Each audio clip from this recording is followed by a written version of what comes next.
Olá pessoal do oitavo ano da Rede Municipal de Ensino de Picos, tudo bem com vocês? Aqui quem fala é o professor Rubens Leal da disciplina de História. Gostaria de convidá-los a assistir a nossa aula de número 26, sob o título Segundo Reinado, Revoluções e Conflitos, que você poderá encontrar no seu livro didático a partir da página de número 192. Vamos nessa então? Então pessoal, semana passada nós trabalhamos um aspecto do Segundo Reinado que foi a economia. Agora é a hora de tratar de outro aspecto tão importante quanto o da semana passada, que é a questão do envolvimento do Brasil com conflitos e, obviamente, processos revolucionários. E nós vamos começar pelo impasse gerado pela questão abolicionista. Quero que vocês saibam que, assim que Dom Pedro II assumiu o trono brasileiro, ele começou a receber uma enxurrada de pressões do parlamento inglês para que abolisse definitivamente a escravidão no Brasil. Na verdade, a pressão da Inglaterra não tinha nada de humanitário, talvez você pense. Como a Inglaterra era gentil, benevolente com a causa negra, queria o fim da escravidão no Brasil, na verdade, não tinha nada de humanitário nesse princípio. A ideia do parlamento inglês era aumentar seu mercado consumidor no Brasil.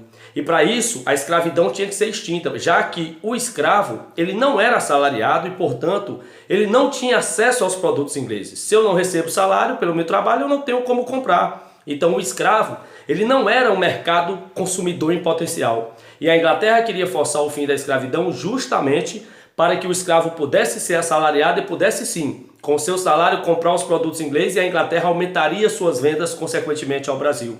Só que o imperador Dom Pedro II, de um lado tinha a pressão inglesa pelo fim da escravidão, mas de outro tinha a pressão dos fazendeiros, principalmente os produtores de café, que tinham no braço escravo negreiro sua principal fonte de produção. Então os cafeicultores, os barões do café, faziam pressão inversa e exigiam que o imperador Dom Pedro II mantivesse a escravidão para manter sua mão de obra nos cafezais. Haja visto que se ele abolisse a escravidão, esses negros estariam livres, deixariam as fazendas e os cafeicultores ficariam sem o seu braço, sem a sua mão de obra nas fazendas de café.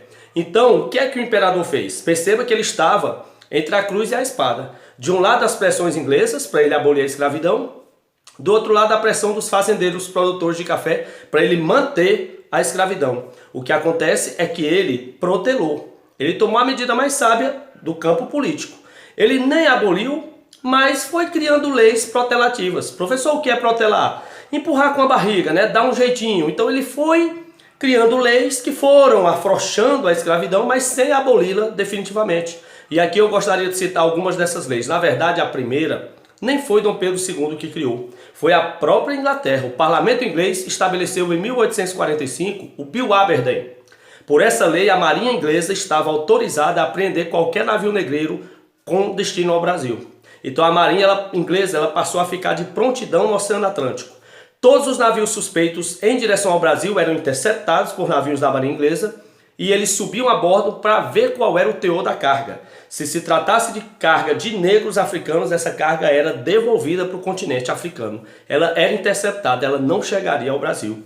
A ideia do Bill Aberdeen era dar prejuízo aos traficantes de escravos com destino ao Brasil. A segunda lei, ela já é do imperador Dom Pedro II.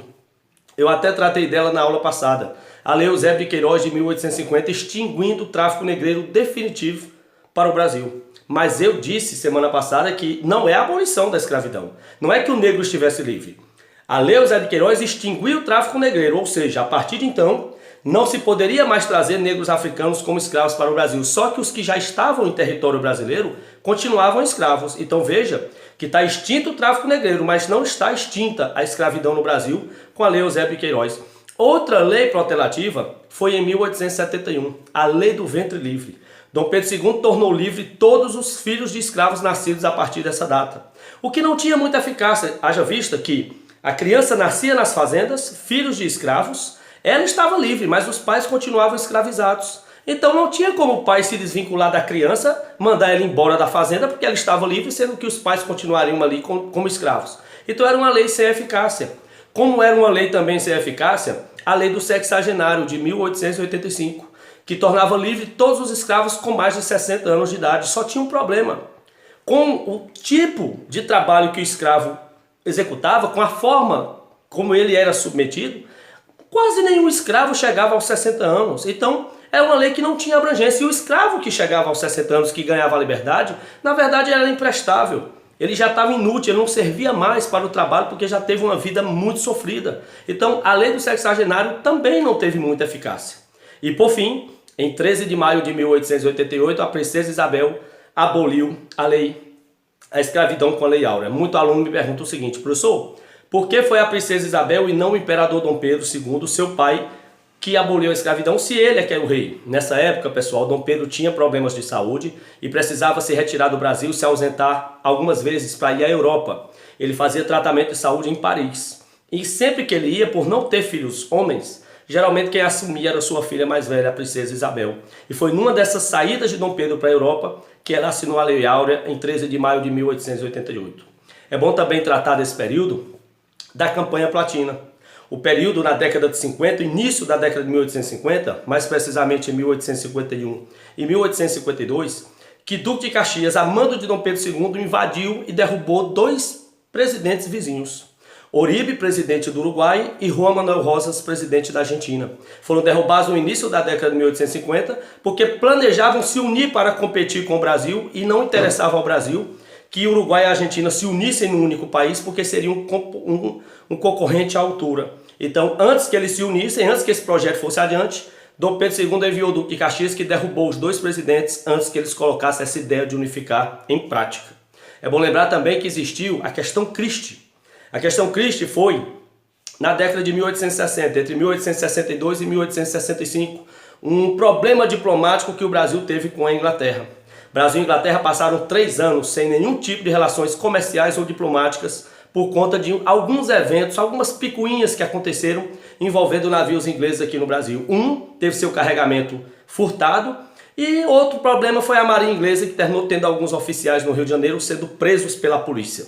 E o governo da Inglaterra não gostou, por isso eles passaram 3 anos com as relações diplomáticas cortadas. Agora é óbvio que o grande evento, o grande conflito do Segundo Reinado é sem dúvidas a maior guerra da história da América Latina, a Guerra do Paraguai, que envolveu de um lado o Paraguai de Solano Lopes, que queria ampliar seu território e conquistar uma saída para o mar, já que o Paraguai era um país promissor, tinha uma economia promissora, mas o entrave, o impedimento era porque o Paraguai não tinha saída para o mar, como não tem até hoje, e naquela época, como hoje, boa parte do comércio de um país é feito por portos, por navios transatlânticos. Como é que o Paraguai seria uma potência sem ter saída para o mar? Então, Solano Lopes, presidente do Paraguai, em 1865 ele almejava conquistar territórios do Brasil, da Argentina e do Uruguai até conquistar uma saída para o mar. Só que Dom Pedro, a Argentina e o Uruguai não estavam dispostos a ceder esses territórios e vão se unir contra o Paraguai. Cria-se aí a Tríplice Aliança, Brasil, Argentina e Uruguai contra o Paraguai de Solano Lopes para iniciar a maior guerra, como eu disse, da história da América Latina.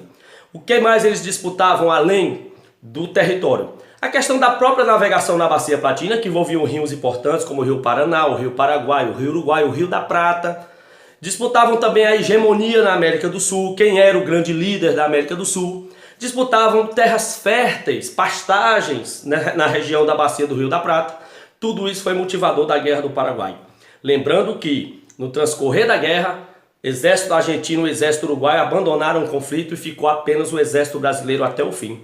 Por isso, o exército brasileiro teve que receber mais voluntários. Os voluntários da pátria foram pessoas que foram enviadas para a guerra já durante o conflito, que findou em 1870 com a vitória brasileira e a destruição parcial do Paraguai nesse conflito de grandes proporções. O Paraguai teve sua economia arruinada, perdeu 200 mil homens adultos no conflito e nunca mais conseguiu se reorganizar após a derrota dessa guerra. Próxima aula nós continuaremos. Um forte abraço e até lá.